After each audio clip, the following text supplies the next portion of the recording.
This is your Neepawa Town Council Debrief for the November 19th, 2024 meeting.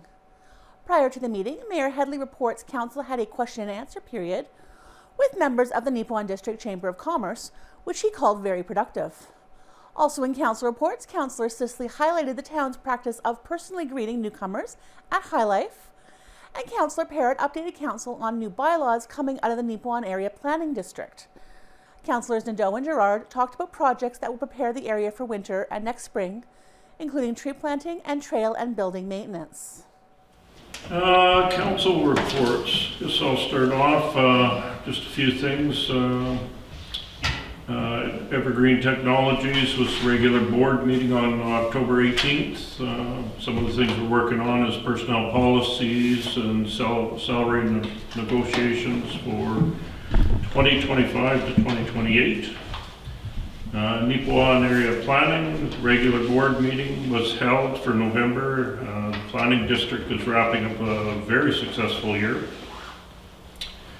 Recently I've had several discussions with residents concerned about the postal strike and just asking our thoughts or what we may be able to do about it. And although the timing is poor with Black Friday coming, with Christmas shopping and that, unfortunately it is a federal concern, and so certainly our hope from council that it's resolved quickly.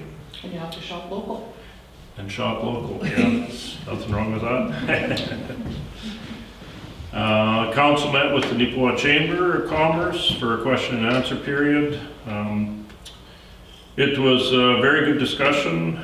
We shared both sides shared concerns and opportunities. It was a very good meeting. We have a tremendous relationship with the chamber, and I think both sides took away some ideas and that we'll be looking at in the future. Other council reports. Deputy Mayor Parrott. Okay, so I'm on the Arts Forward board now, and I'm to announce that on this Saturday the 23rd from 10 a.m. to 3 p.m. at the Yellowhead Center Hall, there's a glorious Christmas wish sale. 50 plus vendors, there's a silent auction, door prizes, and 50-50. And I imagine there's stuff to buy there. Shopping local. Shopping local. Yeah. Shopping local. Shopping local. No mail involved. Yeah. Okay. And just one thing we should note for the planning board. Recently, we are now working on we've done it. You can have 2 subdivisions per quarter section of land in the rural municipalities now, and we're actually processing our first access to that new policy or new bylaw. All the RMs? Yep. Like Well, we are, or no, in well, our our planning district is Rosedale and Glenelg, Lansdowne, Gotcha. and Town of Neepawa. Cool. Okay, any other reports? Councillor Sisley. I'll just follow up with what Councillor Parrott had talked about on Saturday, November 23rd. There is also a free movie at the Roxy Theatre at 2 p.m. and that's sponsored by Kinley Thompson. I do believe it's Polar Express that they're going to play on Saturday. And then at 6 p.m. is the start of the Chamber Parade of Lights. It starts at the Yellowhead Center and goes down Mountain, Hamilton, Davidson. Yeah, I think kind of that route through town. So, and it looks like the weather will cooperate for that, which is great. And I did attend on November 15th. I attended High Life with Ashley Gonzalez, one of our administrative clerks. We got to greet 15 newcomers to Neepawa, and I do have to say, it is so nice being able to tell them about the Neepawa Newcomers Coat Room when you greet them, especially knowing that we had snow coming, and that we got their information into the Neepawa Newcomers Coat Room so that they could all get free winter jackets to start their winter here in Neepawa. So it was pretty cool because all of a sudden their faces light up when they know they're all getting jackets. So yeah, and it's great to be able to do that and welcome them on behalf of the town of Neepawa. So. Good, thanks, Yvonne. Councillor DeRoe. Yeah, I've got a short one. On November 7th, I attended a Rossburn Subdivision Trail Association meeting, and our mower that died on us this year, the factory forgot to put oil in the mower, and it doesn't happen all the time, but it happened, and it's under warranty, so it's all covered. We're looking to do the same thing this year. Our group is looking to cut all the trails to help support municipalities to not have to do that. We have our own little conferences within, and there's some different initiatives that are being pushed, such as BMX trails is being pushed in the province. So that's really interesting, and across Canada too, but mainly in our local Manitoba.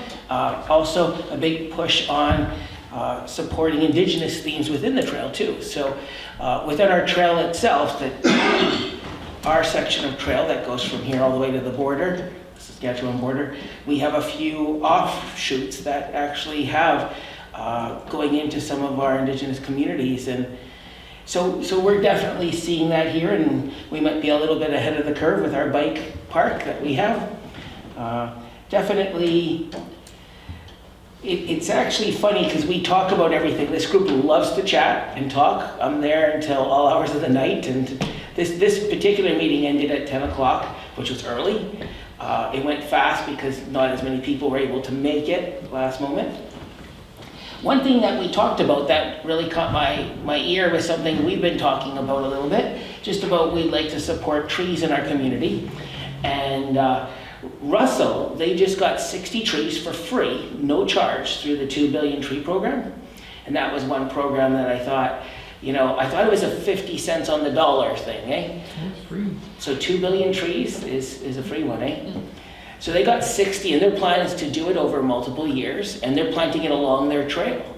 So we're actually looking to do something as a trail group ourselves to kind of access one of these grants to continue planting trees throughout our trail. It's 176 kilometers, so it's huge. It doesn't mean it'll happen around here, but it's something we could also mimic if we're looking to plant trees in different places. So there was 2 programs, and I think I shared the links with you already, just to see. One of them I think was 50 cents on the dollar then, eh? Yeah, they were, there's costs associated with both of those. Okay. They're all just by, I've been working with the Manitoba Forestry Council for a number of years now, and that's where they brought me into the 2 Billion Tree Program. So we've been utilizing that program for, I think this is our 2nd year for sure, possibly our 3rd, I can't remember now. But yeah, 0 cost to the trees, and we've definitely capitalized on it. Okay. No, it's always Did you buy last year? This year was just under 600. Yeah. 600 trees, yeah. A small cry from our past where we were doing, 3,000? We did a lot smaller. This is bigger stock, so it's Okay. But no, definitely, it's so good that when you attend one of these different meetings, just to kind of network with other counselors from other communities and see what they're doing and take advantage of some of those great programs. So there's a new memo of understanding. It's being revised because the old one, I know we keep talking about it and we don't see it, but the old one had where each community would look after their own trail, including the mowing, and now that's being taken out, and we're looking at putting out that MOU again for all the different municipalities to allow us to stay connected so we understand what we're responsible for. So that's something to look out for in the next couple months. So would that see that the Trans-Canada Trail then is maintained through the RM of Rosedale? Yeah, like that's one of our... Because Rosedale has backed out of their support of that section, correct? They have a counselor now that they send. It's just, there's a couple counselors actually in that section that do attend the meetings every so often. And they are willing to look after their part of the trail, so I think we've kind of made amends there. However, they've experienced a lot of washouts, especially by the colony there, Spring Hill. And it makes it a challenge, I think. But definitely they want to keep the trail groomed well, especially for our skidoo groups that go through. It's a popular use of the trails in the winter with the skidoo groups, and it kind of works for both groups because it helps keep a place for them to actually use their skidoos, as well as it keeps the trail from being misused. Just the other day, I seen a vehicle on the north section of our trail. It's actually running through Rosedale. I wasn't sure who was driving the vehicle, but definitely not permitted on our trails as our motorized vehicles such as that. Okay, thank you, Jason. Yes, Councillor Durham. I've got two reports. Both of them occurred on November the 13th. The first one would be at 9 a.m., White Mud Watershed. We had our meeting where we reviewed budgets and operations from the White Mud Watershed for the past year and kind of what we're looking for proposed projects. Again, productive year. There was many challenges in terms of some of the drainage maintenance this year with the wet spring and so not as much of the mowing happened as timely as they would like, but largely projects that needed to get done were finished this year. Most importantly, to the town of Neepawa, as a contributor through White Mud Watershed, annually they ask us to impose levy on the mill rate in terms of White Mud Watershed. Past year it was 0.385 of a mil, and for the upcoming 2025 year that rate is unchanged. So one of the few times we're not seeing an expense increase. One concern that was brought forward from White Mud Watershed members towards the town of Neepawa, they have concerns about our development now that is currently along the east side. They're worried about our dirt getting into the White Mud River itself right now as we continue to put out those lots, as they're seeing some erosion. And I know they're going to look for a long-term plan on how we plan to stabilize that, because as of right now, we're right adjacent to the creek. I guess that would be Stony Creek right now is where it's attaching. So they're going to be looking for a plan from us to make sure that we don't have our dirt leaching into the river system. So that was the White Mud Watershed.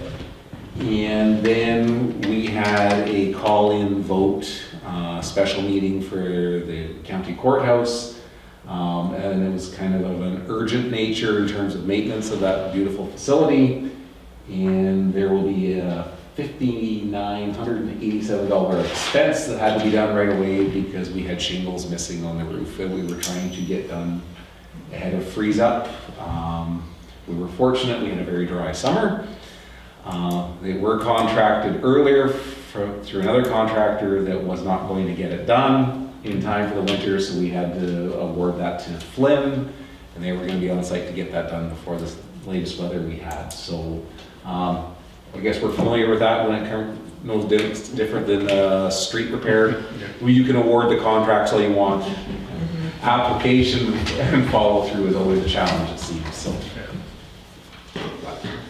Okay, thanks, Daryl.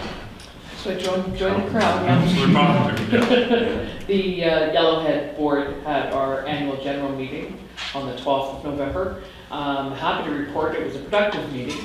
We were able to review the board structure, and there were some changes made. I'm sure everybody read about it in the local paper. I heard it was there.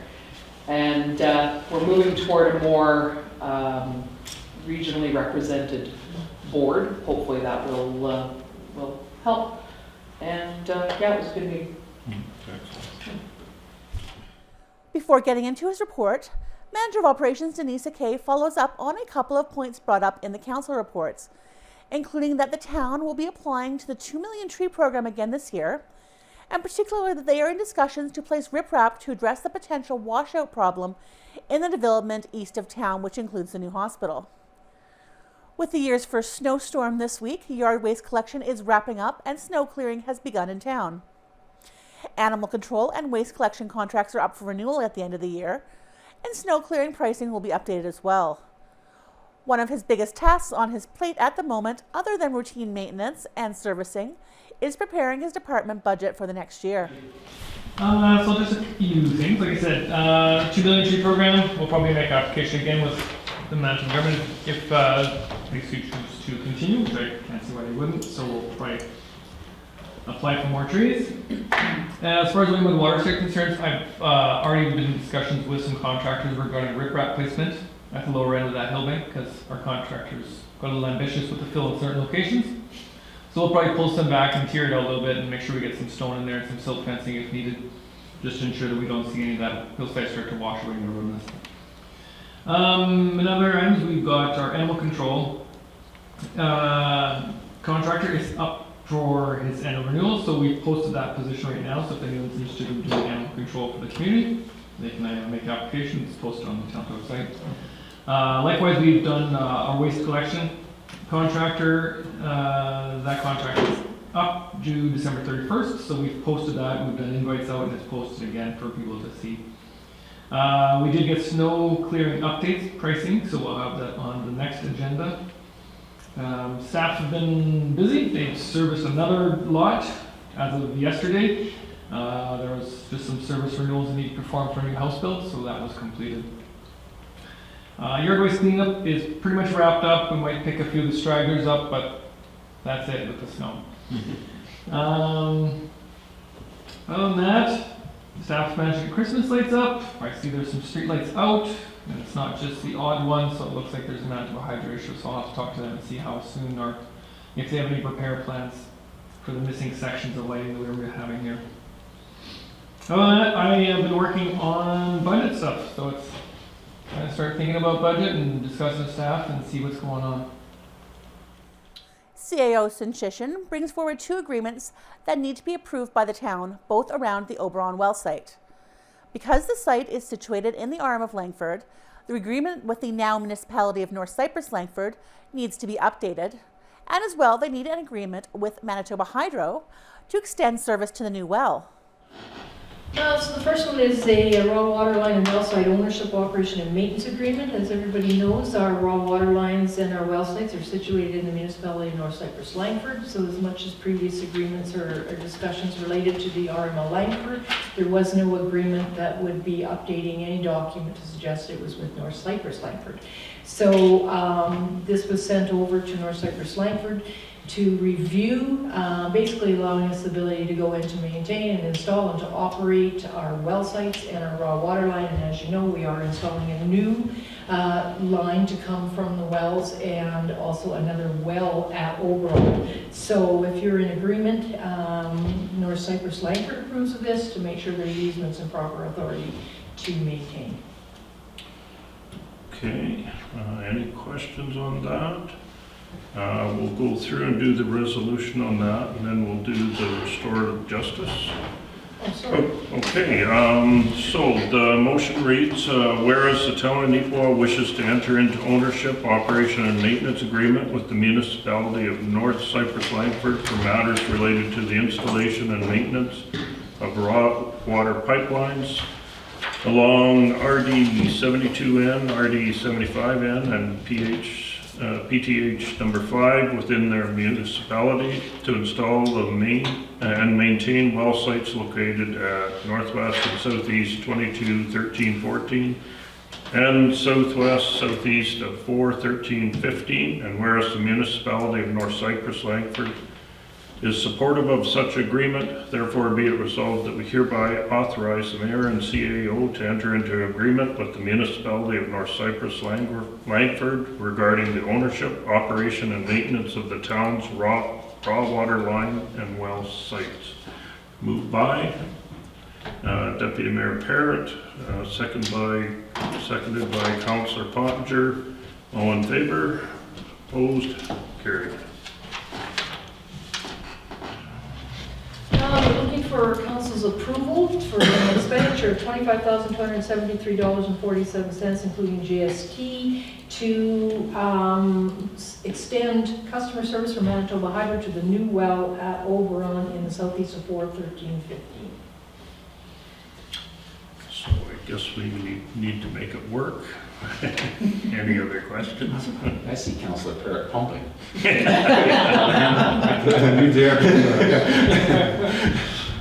Okay, so the resolution reads, be it resolved that we enter into an agreement with Manitoba Hydro to provide a customer service extension to the new well at Oberon well site Southeast 14, 13, 15 for a total cost of $25,273.47, including GST. Moved by Deputy Mayor Parrott and seconded by Councillor Sisley. All in favor? Opposed? Carried. Okay, Colleen, Restorative Justice. So this one's pretty much self-explanatory. It's a request to proclaim Restorative Justice Week. Okay, any questions on that? Whereas, in the face of crime or conflict, restorative justice offers a philosophy and approach that views these matters principally as harm done to people in relationships, and whereas restorative justice is non-adversarial, non-retributive approach to justice and emphasizes healing in victims, accountability of offenders, and the involvement of citizens in creating healthier, safer communities. And whereas Restorative Justice Week is an opportunity to learn about restorative justice as well as educate and celebrate along other communities across the country during the week. Now therefore, we, Council of the Town of Neepawa in the province of Manitoba, do hereby proclaim the week of November 17th to the 23rd to be Restorative Justice Week in the town of Neepawa. Moved by Councillor Nadeau, seconded by Councillor Gerard. All in favor? Opposed? Carried. Council is applying to the Manitoba Growth, Renewal and Opportunities for Municipalities program for 2 projects. One for the roads to provide critical access to the new hospital and future school, and the other for engineering and design of a bridge on Hurl Road. The program has a limited budget, so they are prioritizing the first, larger project for potential funding from the province. So these next 2 items are separate resolutions. They're applications to the Manitoba Growth, Renewal and Opportunities program that's being offered by the province of Manitoba. And they've actually extended the deadline for applying for this program to December 2nd or 3rd, I don't remember which, either way. The resolutions tonight are required as part of our application. The first one that you're going to see is to make application for the road network that's going to service the new hospital, but also in addition to that, to create opportunities for development and service a new future school and daycare. The second application you're going to see is for get the preliminary and engineering design done for a bridge on Hurl Road to provide heavy equipment access or even just secondary accesses for Neepawa. So we had to prioritize our applications. Clearly we want to complete the roads within the southwest of 34, 14, 15, and more secondary and more minimal amount, which we could field through our budget. But we recognize there's only 42 million available in the whole fund. Our first ask is significant. We're looking for a few millions of dollars. And of course, the second one we're looking for, in the realm of more like probably 300,000 or so. So we need support to put in an application.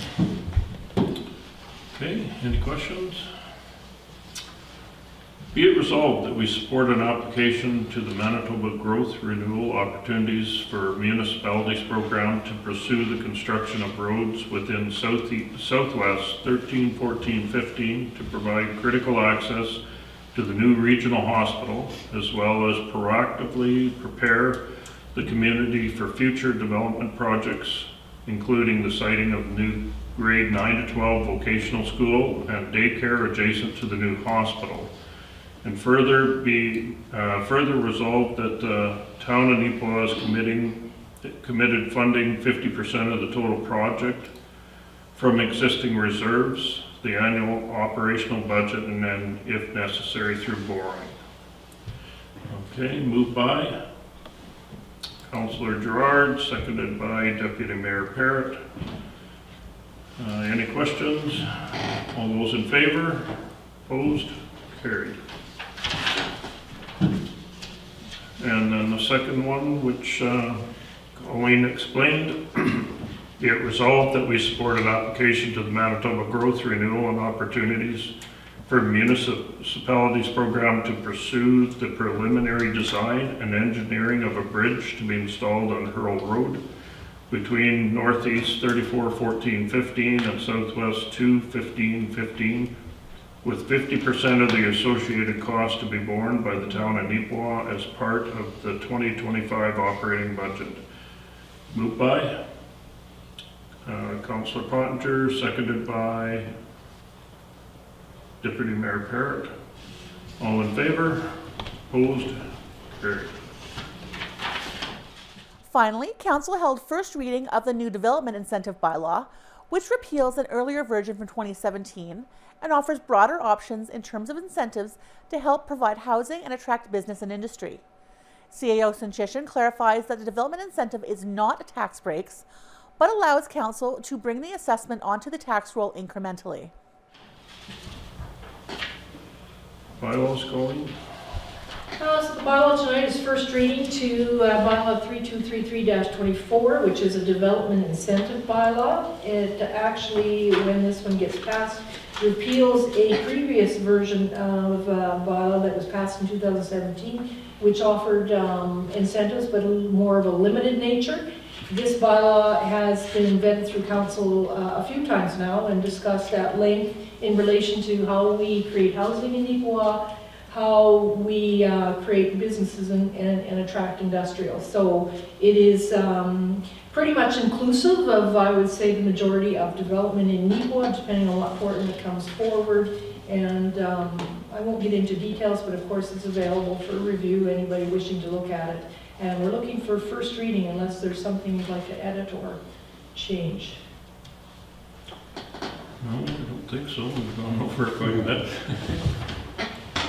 I'd just like to comment on it. I mean, our administrator did make comment, it's a broader program in terms of incentives. I mean, we're looking at from secondary suites all the way through to developers with homes in the community. I mean, we recognize Neepawa is growing fast, and we're trying to make sure that we do our part to catch up and encourage it.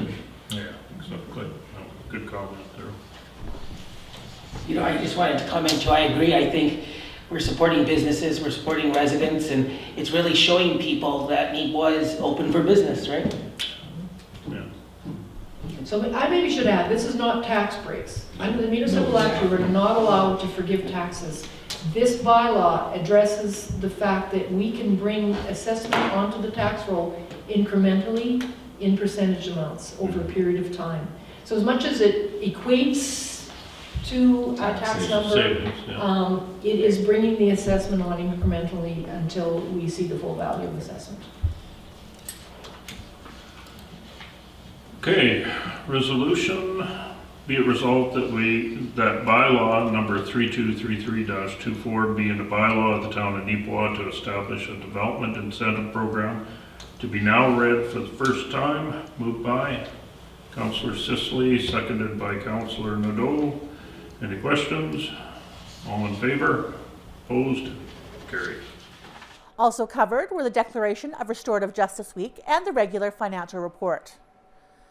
If you have comments, questions, or topics you'd like NACTV to dig into a little further and provide some additional information on, please contact us at 204-476-2639 or by email at nactvnews@gmail.com. Thanks for joining me, and I hope to see you next time.